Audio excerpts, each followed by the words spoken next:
오늘 본문인 에베소서 5장 말씀은 이런 명령으로 시작하고 있습니다. 1절 말씀을 좀 볼까요? 1절에 이렇게 명령하고 있어요. 그러므로 사랑을 받는 자녀같이 너희는 하나님을 본받는 자가 되고, 그러니까 하나님이 우리에게 명령하고 있는 것이 뭐냐 봤더니 하나님을 본받는 자가 되라는 겁니다. 이 말씀은 명령입니다. 명령이기 때문에 우리가 지켜도 되고 안 지켜도 되는 그런 선택사항이 아니라 우리가 반드시 순종해야 하고 또 순종할 수 있는 명령이라는 거예요. 여기서 본받다라는 것은 어떤 대상이 있다는 겁니다. 본받아야 할 대상이 있다는 말입니다. 그 대상을, 그 사람을 닮는 것이고 그 대상을 따라하는 것을 말하는 것이죠. 그게 본받는 겁니다. 그래서 우리가 닮고 따라야 하는 분은 누구라는 겁니까? 바로 하나님이라는 거예요. 이게 문제는 이게 좀 막연하게 생각될 수 있다는 거예요. 이런 말씀이. 왜냐? 하나님을 닮는다는 게 뭐지? 우리가 본 적도 없고 우리가 그분과 함께 얘기 한번 해본 적도 없는 그 하나님을 우리가 어떻게 닮는다는 거지? 이런 질문이 생길 수 있기 때문이죠. 그런데 이런 질문이 우리에게 생길 때마다 우리가 떠올려야 하는 한 분이 계십니다. 누굴까요? 바로 예수님이십니다. 하나님이신 예수님께서 친히 사람이 되셔서 우리의 본이 되어 주셨습니다. 삶으로, 우리 인간의 삶으로 그 본이 되어 주셨다는 거예요. 예수님은 하나님께서 기뻐하시는 사람의 그 어떠함을 직접 보여주셨습니다. 그러니까 말씀으로만이 아니라 보여주셨다. 삶을 통해.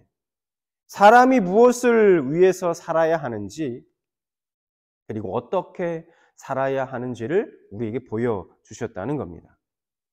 그래서 제가 지난 시간에 말씀을 드렸습니다. 이렇게 말씀드렸어요. 예수님께서 살아가시는 그분의 방식, 예수님께서 말씀하시는 태도, 예수님이 결성하시는 그 기준, 예수님께서 기도하시던 그 모범들, 그리고 세상에 대한 예수님의 사랑, 죄인에 대한 예수님의 그 긍휼, 자신의 삶에 대한 그 진지함, 그리고 그분의 죽음까지. 이 모든 것이 예수님이 직접 세상을 살아가는 우리에게 보여주신 삶의 기준이자 또 모범이자 정답이라고 제가 말씀드렸습니다.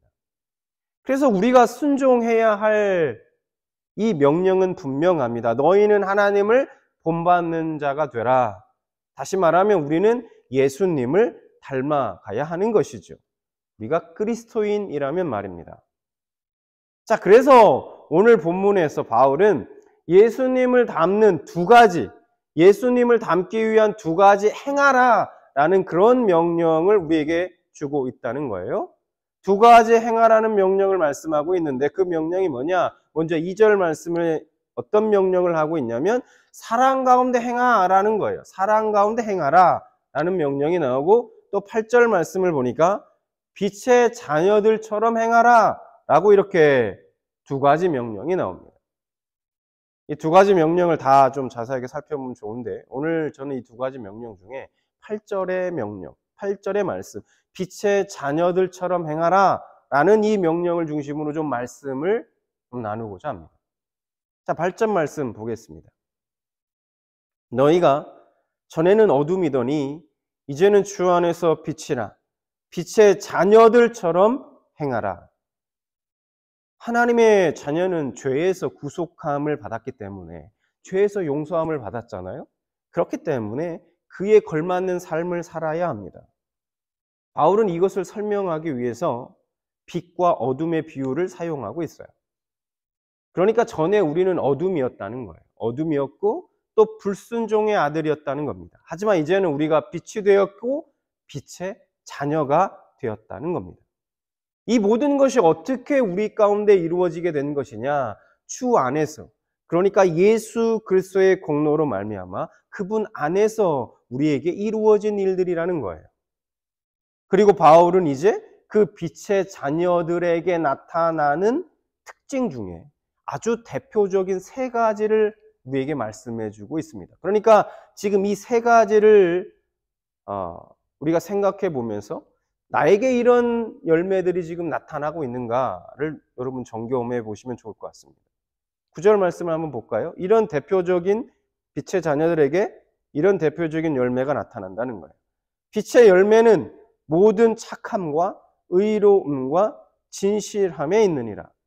그러니까 주 안에서 빛이 된 자녀의 삶에 나타나는 그 열매가 바로 뭐냐? 세 가지인데 착함, 의로움, 진실함이라는 겁니다. 그러면 좀 더 구체적으로 좀 얘기해 보면 착함이 뭘까요? 착한 거, 우리가 일반적으로 착하다, 그거 맞습니다. 이 착함이란 다른 사람에 대해서 좀 관대한 마음을 갖는 자세를 말합니다. 의로움이란 하나님과 이웃에 대해서 자신이 가진 의무를 성실하게 감당하는 자세를 말해요. 어떤 사람들은 우리가 교회를 다니지만 이 신앙인의 의무를 다하지 않는 분들도 계십니다. 그래서 교회 안과 밖의 모습이 너무도 다른 경우들도 있다는 거예요. 그러니까 세상 사람들에게 그리스도인으로서 빛의 자녀로서 우리가 칭찬과 존경을 받아야 할 그 그리스도인이 오히려 세상에서 사람들에게 욕을 먹고 그리고 손가락질을 당합니다. 이러한 것은 하나님이 보실 때 의로움이 아니라 이런 것은 불의함이라는 거예요. 불의라는 것입니다. 자, 그리고 마지막은 진실함입니다. 진실함. 그래서 이 세 가지를 좀 정리해 보면 이런 겁니다. 착함은요, 나와 다른 사람의 관계에 대한 것입니다. 그리고 의로움은 나와 하나님과의 관계에 대한 것입니다. 그리고 마지막으로 진실함은 나 자신에 대한 것으로 설명할 수 있어요. 이게 제 얘기가 아니라 존 메가더 목사님이라는 분의 설명입니다. 어쨌든 빛의 열매가 다른 사람과 또 하나님과의 그 관계에서 또 나에 대한 모든 영역에서 나타난다는 것입니다. 사도 바울은 이 빛의 자녀로 살아가는 자들이 또 하나 분명하게 나타나는 특징에 대해서 말씀하고 있어요. 빛의 자녀에게는 반드시 나타나는 특징 또 하나를 말하고 있는데 뭐냐? 10절. 주를 기쁘시게 할 것이 무엇인가? 시험하여 보라. 이렇게 말씀하고 있죠. 그러니까 빛의 자녀들은 하나님을 어떻게 하면 내가 기쁘게 해드릴까? 내가 어떻게 하면 하나님을 기쁘게 해드릴 수 있지? 그걸 고민하며 산다는 겁니다. 그들은 하나님을 사랑하기 때문에 내가 사랑하는 그 하나님을 내가 어떻게 기쁘게 해드릴까? 그분이 어떻게 하면, 내가 어떻게 하면 그분이 좋아하실까? 하는 그 고민이 그 삶 가운데 있다는 거예요. 그러니까 인생의 중요한 갈림길에 섰을 때도 내가 이 길을 선택하는 것이 하나님이 기뻐하실까? 아니면 제가 저 길을 선택하는 걸 하나님이 더 좋아하실까? 하는 이런 하나님 중심의 질문이 떠오른다는 겁니다. 여러분, 사람은 누구나 자기 중심적으로 생각하고 행동합니다. 대부분 그래요. 본능과도 같이 자신의 유익을 먼저 앞서서 생각하게 되어 있어요. 제가 나쁘다고 얘기하는 것이 아닙니다. 그렇다고 얘기하는 거예요. 구원받은 성도들도요, 자기 중심적인 생각과 욕심에서 자유롭지 않습니다. 그럼에도 불구하고 저는 믿어요. 뭘 믿냐? 그래도 오늘날 대부분의 정말 그리스도인들은 분명 오늘 바울 사도의 명령처럼 빛의 자녀들로서 합당한 이 착함과 또 의로움과 이 진실함의 이 열매 맺는 삶을 살아가고 있다고 저는 믿습니다. 그러한 삶을 살아가기 위해서 오늘도 애쓰고 힘쓰고 있다고 저는 믿어요. 그리고 삶 속에서 항상 내가 어떻게 하면 하나님을 기쁘시게 할까? 그것을 고민하며 살아가고 있을 거라 저는 믿습니다. 그것을 위해서 삶 가운데 그래도 애쓰고 힘쓰며 살아가고 있다고 믿습니다. 우리 평안의 공동체 성도들 또한 다르지 않을 겁니다. 그런데 저는 여기서 오늘 이 본문의 말씀을 조금 더 확장시켜서 좀 더 깊고 좀 더 내밀한 부분으로 나아가고자 합니다. 그래서 이런 질문을 제가 여러분에게 하나 던지고 싶어요. 그러면 아무도 보지 않을 때도 당신은 여전히 빛의 자녀의 모습인가? 혹시 빛의 열매가 아니라 그냥 열매 없는 여전히 예전과 같은 옛사람의 모습으로 어둠만 나타나고 있는 건 아닌가? 사도 바울은 우리에게 이렇게 권면합니다. 오늘 11절과 12절 말씀을 보겠습니다. 너희는 열매 없는 어둠의 일에 참여하지 말고 도리어 책망하라. 12절. 그들이 은밀히 행하는 것들은 말하기도 부끄러운 것들이라. 잠언 9장 16절과 17절에 보면 이런 말씀이 있어요. 볼까요? 어리석은 자는 이리로 돌이키라. 또 지혜 없는 자에게 이르기를 17절 도둑질한 물이 달고 몰래 먹는 떡이 맛있다 하는도다. 사람은 누구나 남의 시선을 의식하며 살아갑니다. 이게 의식하지 않을 수는 없어요. 누구나 남의 시선을 의식할 때는 최선을 다합니다. 남의 보고 있으면 태도에 신중을 기하죠. 남의 시선을 느낄 때 꾸미게 되고 잘하려고 하고 더 좋은 이미지를 남기려고 합니다. 그러나 아무도 보는 사람이 없을 때는 어떨까요? 아무도 지켜보지 않을 때 내가 어떻게 행동하고 있는가? 이것이 바로 나의 참된 인격과 신앙을 대변해 주는 것입니다. 사람들은 다른 사람들의 평가를 중요하게 생각합니다. 대부분의 그리스도인들도 크게 다르지 않다고 생각해요. 그리고 실제로 중요하기도 합니다. 그러나 우리가 그보다 좀 더 관심을 가져야 하고 주의를 기울여야 하는 것은 하나님은 나를 어떻게 지켜보고 계실까 하는 겁니다. 왜냐하면 하나님은 아무도 나를 보고 있지 않을 때도 나를 지켜보고 계시기 때문이죠. 아무도 지켜보고 있지 않을 때 아무도 보고 있지 않는 게 아닙니다. 그렇죠? 그래서 오늘 본문 말씀을 적용해서 제가 다시 질문해 본다면 이렇게 질문해 볼 수 있을 거예요. 당신은 아무도 보지 않을 때도 여전히 착하고 의롭고 진실하십니까? 당신은 아무도 보지 않을 때도 하나님이 기뻐하시는 일이 무엇일까? 내가 오늘 하루도 어떻게 하나님 앞에 살아갈까? 그것이 하나님 기쁘시게 어떤 삶을 살아야 하나님을 기쁘시게 하는 걸까?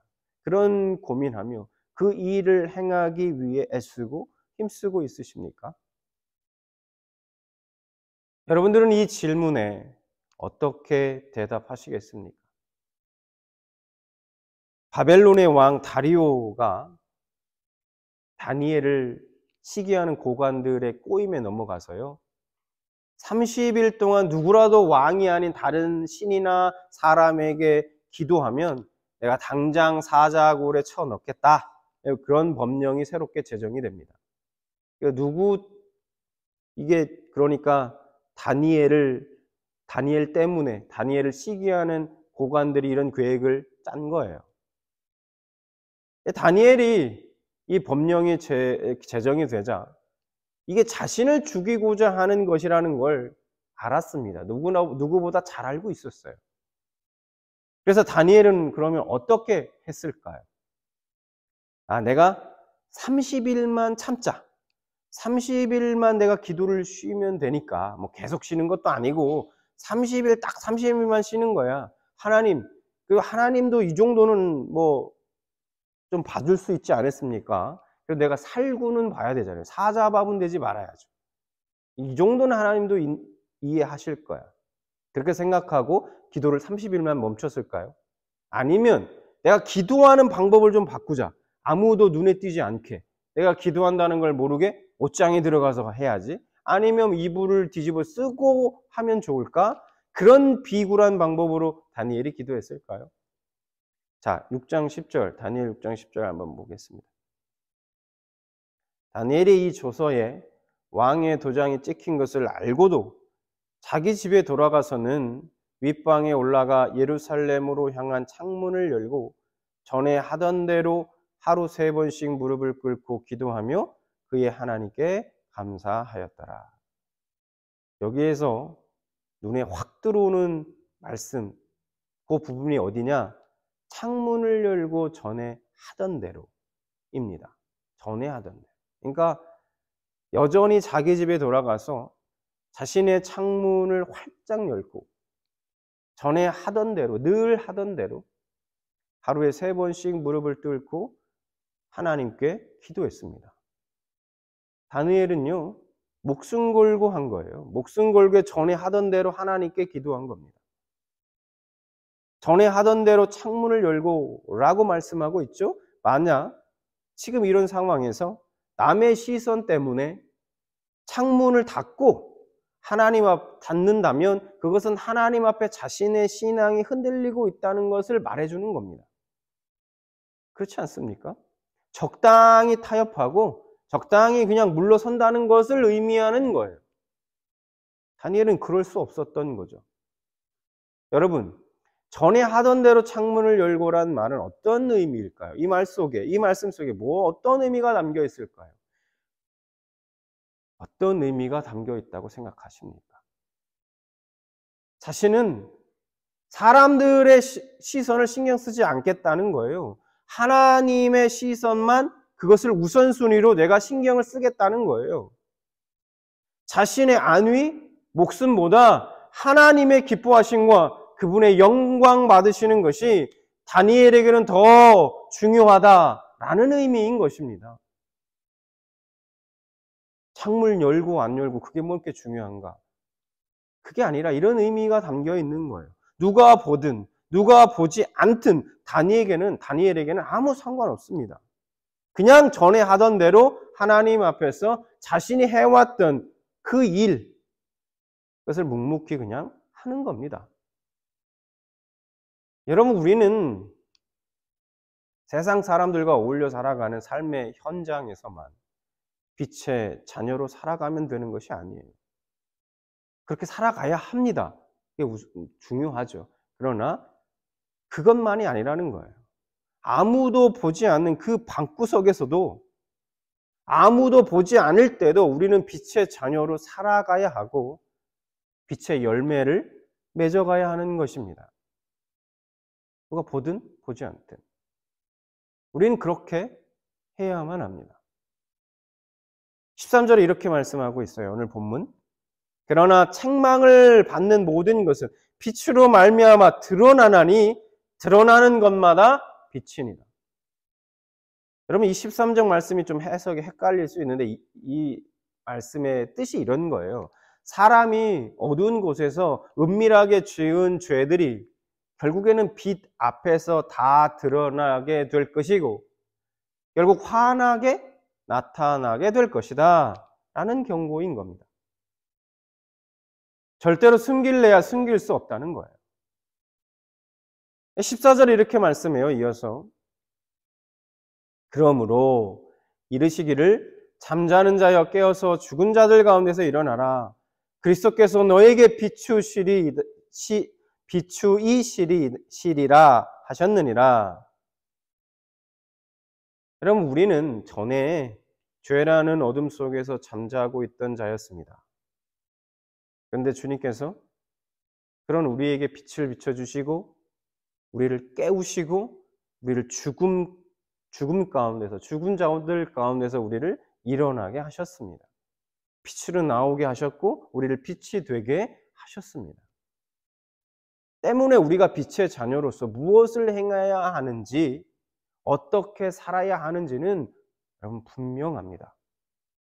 빛의 열매를 맺으며 그 빛을 비추는 삶을 살아야 하는 것입니다. 예수님처럼 말입니다. 예수님처럼. 그러니까 내가 어떻게 살아야 할까? 그게 고민이시면 말씀을 보십시오. 예수님이 어떻게 말씀하셨고 그분이 어떻게 행동하셨고 그분이 삶 가운데 어떠한 흔적들을 나타내셨는지를 보시란 말입니다. 우리는 끊임없이 그 예수님처럼 살아야 하는 거죠. 그분을 따라 본받으며. 열매 없는 어둠의 일에 참여하지 마시고 그 어둠의 일을 오히려 책망하는 삶을 살아야 하는 것입니다. 주를 기쁘시게 하는 것을 우리의 삶의 목표이자 계속되는 질문으로 생각해야 할 것입니다. 누가 뭐라 하든, 남들이 어떤 결정을 하고 어떤 길을 가든 우리도 다니엘처럼 뜻을 정하고 뒤로 물러서지 말고 전에 하던 대로